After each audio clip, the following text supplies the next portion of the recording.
Hello guys, welcome back to my channel. আজকের ভিডিওতে আমরা যে টপিকটা নিয়ে ডিসকাস করব এটা হচ্ছে দুটো অ্যাপ্রোচ নিয়ে ডিসকাস করব। তার কারণ আপনারা অনেকেই আমাকে প্রশ্ন করেছেন, বারবার প্রশ্ন করেন যে শেয়ার বাজারে অ্যানালিসিস কী করে করতে হয় এবং বড় বড় যারা অ্যানালিস্ট আছে তারা অ্যাকচুয়ালি কীভাবে অ্যানালিসিস করে। সবসময় সবাই যে চার্ট দেখে অ্যানালিসিস করে সেটা একদমই নয়। বিশেষ করে যারা হেজ ফান্ড ম্যানেজার আছেন বা যারা বাই সাইড অ্যানালিস্ট বলতে বোঝানো হয় হচ্ছে মিউচুয়াল ফান্ডের যারা অ্যানালিস্ট আছে। এরকম হয় না কখনোই কোনো একজন ফান্ড ম্যানেজার তিনি হয়তো 10,000 কোটি 20,000 কোটি ম্যানেজ করছেন পাবলিক ফান্ড, তো সেই ফান্ডটা নিয়ে তিনি কিন্তু নিজের ইচ্ছে মতো শেয়ার কেনাবেচা করেন, এরকম করেন না জেনারেলি। এই জন্য বিভিন্ন অ্যানালিস্টরা থাকেন, তারা বিভিন্ন রকম অ্যানালিসিস করেন। তো জেনারেলি ওই টাইপের ইনস্টিটিউশনাল যারা অ্যানালিস্ট আছেন, যারা লং টার্ম পার্সপেক্টিভ থেকে শেয়ার সার্চ করেন বা বিভিন্ন কোম্পানি সার্চ করেন করে মিউচুয়াল ফান্ড ম্যানেজারদের বা অন্য যে সমস্ত ম্যানেজারদের তিনি অ্যাকচুয়ালি এই টাইপের অ্যানালিসিস সাপ্লাই করেন, তাদেরকে বলা হয় বাই সাইড অ্যানালিস্ট। তো এই যে বাই সাইড অ্যানালিস্ট যারা আছে তাদের উপর ভিত্তি করে অ্যাকচুয়ালি ইনস্টিটিউশন বাইংটা করে। তো তারা মূলত দুটো ওয়ে আছে, যে দুটো ওয়েতে তারা শেয়ার নির্বাচন করে লং টার্ম পার্সপেক্টিভ থেকে। এই দুটো ওয়ে বা দুটো মেথডকে বলা হয়, একটা হচ্ছে টপ ডাউন অ্যাপ্রোচ আর একটা হচ্ছে বটম আপ অ্যাপ্রোচ। ওকে, তো টপ ডাউন অ্যাপ্রোচ এবং বটম আপ অ্যাপ্রোচ জিনিসটা কি সেটা বুঝবো। প্রথম কথা হচ্ছে এই যে মার্কেটটার দিকে আমরা তাকিয়ে আছি, এই মার্কেটটা হচ্ছে অ্যাকচুয়ালি একটা বড় ইকোনমি বা বিশাল বড় একটা এর মধ্যে প্রচুর ট্রানজ্যাকশন হচ্ছে, প্রচুর কোম্পানিজ রয়েছে, সময়ের সাথে সাথে বিভিন্ন রকমের পরিবর্তন হচ্ছে। আর সেই পরিবর্তনগুলো হওয়ার জন্য আমরা বিভিন্ন রকমের চেঞ্জেস দেখছি, বিভিন্ন কোম্পানিকে বিভিন্ন সময় প্রফিট করতে দেখছি। আবার কিছু কিছু প্রোডাক্ট, যে সমস্ত প্রোডাক্টগুলো বর্তমান সময়ে ব্যবহার হয় না, সেই প্রোডাক্টগুলো আস্তে আস্তে আস্তে আস্তে ধ্বংস হয়ে যাচ্ছে, সেই কোম্পানিগুলো ধ্বংস হয়ে যাচ্ছে এবং তার বদলে নতুন কোম্পানি ফেরত আসছে। জেনারেলি যখন কেউ অ্যানালিসিস করেন বা ইনভেস্টমেন্ট করব ভাবেন, তার যেটা মূলত টার্গেট হয়, সেই টার্গেটটা হচ্ছে যে আমি একটা এমন কোম্পানিতে ইনভেস্ট করব যেটা ধীরে ধীরে ধীরে ধীরে বাড়বে। সুতরাং কোম্পানিকে ব্যবসা করতে হবে, আর এই ব্যবসা করার জন্য কোম্পানির যে প্যারামিটারটা সবসময় দেখতে হয় সেটা হচ্ছে ইপিএস বা অপারেটিং প্রফিট বাড়ছে কি না ফাইন্যান্সিয়ালি। এটা আপনি ফাইন্যান্সিয়াল যদি কোয়ার্টারলি রেজাল্টের অ্যানালিসিস করেন বা যদি আপনি অ্যানুয়াল রিপোর্টের অ্যানালিসিস করেন, এটা পেয়ে যাবেন। এটা দেখার জন্য বিশাল কিছু ভাবতে হয় না। বাট অ্যানালিসিসটা কোন জায়গায় করবেন, অ্যানালিসিস বা টপ ডাউন অ্যাপ্রোচ বলতে যেটা বোঝানো হয় সেটা হচ্ছে যে যখনই কোনো একটা সেক্টর, কোনো একটা কোম্পানি, কোনো একটা এরিয়া তখনই ফ্ল্যারিশ করে যখন তার মধ্যে হয় ইকোনমির কোনো একটা বড় ডিম্যান্ড রয়েছে, আর না হলে গভর্নমেন্টের একটা বড় ফোকাস রয়েছে। এই দুটোর মধ্যে একটা জিনিস যদি হয় তাহলেই সেই কোম্পানিটা কিন্তু বাড়বে আগামী দিনে। এক্সাম্পল দিই তাহলে বিষয়টা আরও ক্লিয়ার হবে। ফর এক্সাম্পল যদি আমরা এরকমভাবে ভাবি যে টপ ডাউন অ্যাপ্রোচ জিনিসটা প্রথমে আমি বলার চেষ্টা করি। তো টপ ডাউন অ্যাপ্রোচ বিষয়টা হচ্ছে অনেকটা এরকম যে গভর্নমেন্ট সে চাইছে যে কোনো একটা সেক্টর বা কোনো একটা বিজনেস বা কোনো একটা এরিয়া, সেই এরিয়াটা আমার দেশের জন্য ইমপ্রুভ করুক, এবং ইমপ্রুভ করার জন্য গভর্নমেন্ট সেখানে হয় প্রচুর পরিমাণে সাবসিডি দিচ্ছে বা বিভিন্নভাবে একটা অ্যাট্রাকশন করার চেষ্টা করছে যাতে বড় শিল্পপতিরা সেই অপরচুনিটিটা দেখে এবং গভর্নমেন্টের যে ফোকাস রয়েছে সেটার উপর বেস করে তারা প্রোডাক্ট বানাতে শুরু করে, আর সেই প্রোডাক্টটা থেকে তারা যাতে ব্যবহার করে এবং পাবলিক যদি ব্যবহার করে তাহলে সেই জায়গা থেকে একটা ফায়দা হবে। তো সেই জন্য যারা টপ ডাউন অ্যাপ্রোচ করেন বা টপ ডাউন অ্যাপ্রোচ বিষয়টাই হচ্ছে এরকম যে প্রথম চেক করতে হয় যে গভর্নমেন্টের ফোকাস কোথায় রয়েছে। আমি একটা এক্সাম্পল দিই, ইভি সেক্টরের কথা বলছি। ইভি সেক্টরের ওপর গভর্নমেন্টের যে ফোকাস সেটা শুরু হয়েছে 2016, 17, 18, 19 এই যে পিরিয়ডটা, সেই পিরিয়ডটাতে। কারণ ইভির যে পেনিট্রেশনটা হচ্ছে বা ইভ্যালুয়েশনটা হচ্ছে, এটা দেখবেন টাটা মোটর স্টার্ট করেছে ওই সময় থেকে। বাট আজকের ডেটে এসে সুদীর্ঘ 10 বছর 12 বছর পর এসে এই জিনিসটা মেটেরিয়ালাইজড হচ্ছে, এবং এর মধ্যে আপনি দেখতে পাচ্ছেন যে প্রচুর সংখ্যক যে কোম্পানি রয়েছে ইভির, তারা মাল্টিব্যাগার হয়ে গেছে। কেউ 4 গুণ, কেউ 5 গুণ, কেউ 8 গুণ, কেউ 10 গুণ এরকম হয়ে গেছে অটো কোম্পানিগুলো, রাইট?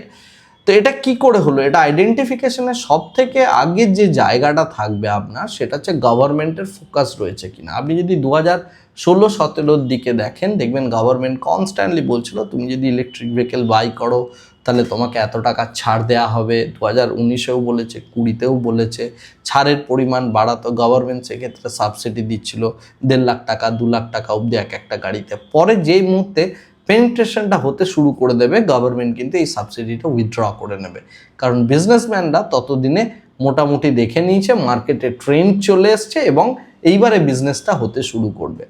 তো এই জিনিসটা কিন্তু আমরা ইভি মার্কেটের ক্ষেত্রে দেখেছি। তো এই যে অ্যাপ্রোচটা, এই অ্যাপ্রোচটাকে বলা হয় টপ ডাউন অ্যাপ্রোচ। রিসেন্টলি আপনি যদি দেখেন যেভাবে সেমিকন্ডাক্টর সেক্টরের গভর্নমেন্টের ফোকাস রয়েছে, যেভাবে আমরা দেখতে পাচ্ছি যে এরকম প্রচুর কোম্পানির যদি আপনি নাম দেখেন দেখতে পাবেন ডেটা সেন্টারে গভর্নমেন্টের একটা ফোকাস রয়েছে। এই জিনিসগুলো কিন্তু মেটেরিয়ালাইজড হবে, কিন্তু এটা খুব তাড়াতাড়ি হবে না। এগুলো স্লো বার্ন প্রসেস, এগুলো খুব ধীরে ধীরে ধীরে ধীরে মেটেরিয়ালাইজড হবে, এবং যখন এটা মেটেরিয়ালাইজড হবে মেবি 5 বছর 7 বছর 8 বছর এরকম সময় লাগে। এবং যারা এখন থেকে ছোট কোম্পানিগুলো বা যারা এই এরিয়াগুলোতে ফোকাস করতে পারবে, তারা কিন্তু এই জায়গা থেকে পয়সা বানাতে পারবে এবং বড় পয়সা তৈরি হবে। তো সুতরাং 2016, 17, 18 বা 2014, 15-তে যেসব সেক্টরগুলো ছিল, যে সমস্ত কোম্পানিগুলো ছিল, সেগুলোর থেকে গভর্নমেন্টের যদি ফোকাস সরে গিয়ে থাকে, নতুন কোনো জায়গায় যদি ফোকাস আসে, সেইটা হচ্ছে অ্যাকচুয়ালি মানি বিল্ডিংয়ের একটা অপরচুনিটি। এই জাতীয় অ্যাপ্রোচকে বলা হয় টপ ডাউন অ্যাপ্রোচ। ওকে, নেক্সট আরেকটা অ্যাপ্রোচের কথা আমি বললাম, যেটা হচ্ছে বটম আপ অ্যাপ্রোচ, অর্থাৎ নিচে থেকে আস্তে আস্তে আস্তে আস্তে উপরে উঠবে। কিভাবে না, এক্ষেত্রে আপনার অবজারভেশনটা হচ্ছে সবার আগে একটা বড় জায়গার কাজ করে। অর্থাৎ আপনি দেখছেন যে আচ্ছা মার্কেটের এইটা ডিম্যান্ড রয়েছে এবং সেই ডিম্যান্ড ওয়াইজ খুব ছোট ছোট কিছু কোম্পানি ওই টাইপের প্রোডাক্ট নিয়ে চলে এসছে। তো সেই জায়গাতে মার্কেটের একটা ডিম্যান্ড তৈরি হচ্ছে, গভর্নমেন্ট এখনও ফোকাস দেয়নি, গভর্নমেন্ট এরপরে ফোকাস দিতে চলেছে, বা আগামী দিনে এই জায়গাটার একটা ইকোনমির মধ্যে বুস্টের জন্য এই জায়গাটাকে মানুষ নেবে। সেটা তার লাইফস্টাইল ইমপ্রুভমেন্টের জন্য হতে পারে, সেটা বিভিন্ন জিনিস কারণে হতে পারে, রাইট? আমি একটা এক্সাম্পল দিই। যেমন হচ্ছে যদি আমরা দেখি কোনো একটা বাথরুমের ক্ষেত্রে যে স্যানিটারি ওয়্যার, এই যে বিজনেসগুলো, এগুলো কিন্তু গভর্নমেন্টের প্রথম থেকে ফোকাস থাকবে না, এগুলো পাবলিক ডিম্যান্ড থেকে আসবে। দেখবেন আজ থেকে 20 বছর আগে যদি আপনি কোনো একটা বাথরুমে ঢুকতেন, সেখানে দেখবেন normal flat kind of bathroom, সেই বাথরুমের মধ্যে আমরা দেখতে পেতাম যে নর্মাল যে বাংলা প্যান যেটা বলা হয় সেটা থাকতো, এরকম টাইপের একটা সেট আপ ম্যাক্সিমাম বাথরুমে থাকতো। ধীরে ধীরে ওটা কিন্তু কমোডে রূপান্তরিত হয়ে গেছে। ম্যাক্সিমাম জায়গাতে এখন যাবেন আস্তে আস্তে আস্তে আস্তে দেখবেন কমোড পেনিট্রেট করে নিচ্ছে। বাথরুমের মধ্যে আগে কেউ বেসিন লাগাতো না, এখন সেই জায়গায় বেসিন চলে এসছে। আমি 20 বছর আগের বাথরুম আজকের বাথরুমের মধ্যে কম্পেয়ার করছি। ওকে, তো সেই টাইপ অফ জিনিসপত্রগুলো আসতে শুরু করেছে এবং ধীরে ধীরে ধীরে ধীরে বাথরুমটাও যে আমাদের বাড়ির একটা পার্ট, সেটাকেও যে সুন্দর করে রাখা যায়, এই টাইপের জিনিসপত্র এখন চলে এসছে। আগে সিমেন্টের মেঝে হতো, সেই জায়গাটাতে টাইলস চলে এসছে। তো এইটা পাবলিক ডিম্যান্ড থেকে এসছে, এর মধ্যে কিন্তু গভর্নমেন্টের ফোকাস ছিল না। তো এই টাইপের যে বিজনেসগুলো, সেগুলো মাল্টিব্যাগার হওয়ার কথা ছিল যখন এই পেনিট্রেশনটা হচ্ছে, রাইট? সেই কারণে দেখবেন সেরা স্যানিটারি ওয়্যার, যেটাতে বিজয় কেডিয়া স্যার প্রচুর টাকা বানিয়েছেন, 10,000 টাইমস নয়, 10,000 টাইমস রিটার্ন বানিয়েছেন, পার্সেন্টেজ নয়। তো এতটা পরিমাণ ওয়েলথ এখানে বিল্ডিং হয়েছে। তো এটাকে বলা হয় বটম আপ অ্যাপ্রোচ, অর্থাৎ পাবলিকের যে ডিম্যান্ড রয়েছে বা মার্কেটের যে ডিম্যান্ড রয়েছে, সেই ডিম্যান্ডটাকে অ্যাড্রেস করে আপনি এক্ষেত্রে অপরচুনিটি খোঁজার চেষ্টা করছেন। সেই টাইপ অফ জিনিসগুলো যখন আমরা দেখব, সেগুলোকে বলা হয় বটম আপ অ্যাপ্রোচ।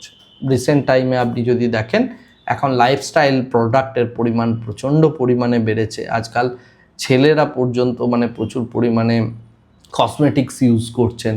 বা আপনি যদি দেখেন যেভাবে আগে এত জিম ছিল না, কনস্ট্যান্টলি জিম ওপেন হচ্ছে। তো লাইফস্টাইল রিলেটেড প্রোডাক্ট বা লাইফ চেঞ্জিং যে সমস্ত প্রোডাক্ট বা কী জিনিসটা এরপরে ধীরে ধীরে মার্কেটের মধ্যে আসছে, এইগুলোকে যদি আপনি অবজার্ভ করতে পারেন তাহলে এই টাইপের কোম্পানিগুলো ফাইন্ড আউট করতে পারবেন, এবং সেই যে অ্যাপ্রোচটা সেটা হচ্ছে বটম অ্যাপ অ্যাপ্রোচ। সুতরাং আজকের এই ভিডিও থেকে আমি যেটা বোঝানোর চেষ্টা করলাম, অ্যাপ্রোচ দু রকমের হয়, একটা হচ্ছে টপ ডাউন অ্যাপ্রোচ আর একটা হচ্ছে বটম আপ অ্যাপ্রোচ।